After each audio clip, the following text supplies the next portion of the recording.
Shalom mtu wa Mungu. Namshukuru Mungu kwa nafasi na kibali alichonipa tena siku ya leo. Leo napenda ujikumbushe juu ya jambo hili. Wewe sio mtumwa. Yohana 1 mlango wa 12 inasema kwamba bali wote waliompokea aliwapa uwezo wa kufanyika kuwa watoto wa Mungu. Wakristo wengi sana, ni kweli tumeokoka, tunampenda Mungu sana na tuko katika safari ya kwenda mbinguni, lakini shetani amefanya tuishi kama watumwa ni hali tukiwa wana wa Mungu. Wakati natafakari hili jambo, kwa nini Mungu alichagua uhusiano wa baba na mtoto? Kwa nini Mungu alichagua sisi tuwe wana, tuwe watoto wake? Nikagundua kwamba Mungu alikuwa anataka tuwe karibu sana kuliko vile sisi tunavyofikiria.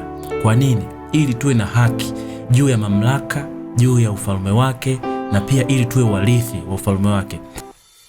Vile vile ukisoma Wakorintho wa pili ule mlango wa 6 mstari wa 18 unasema kwamba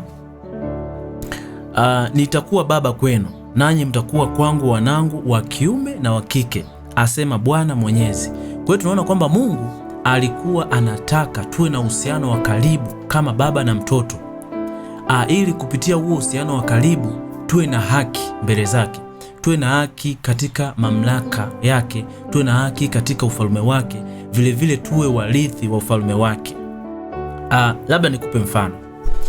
Umewahi kufikiria nguvu au mamlaka alizonazo mtoto wa rais au mtoto wa mfalme yoyote?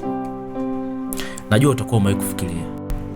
Basi wewe ni zaidi, kwa sababu wewe ni mtoto wa mfalme wa wafalme, hivyo una haki juu ya mamlaka, juu ya ufalme, utawala, na ni mrithi wa ufalme wa mbinguni.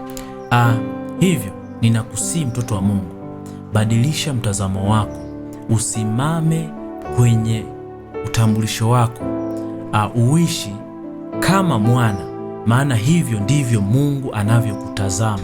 Ubarikiwe sana.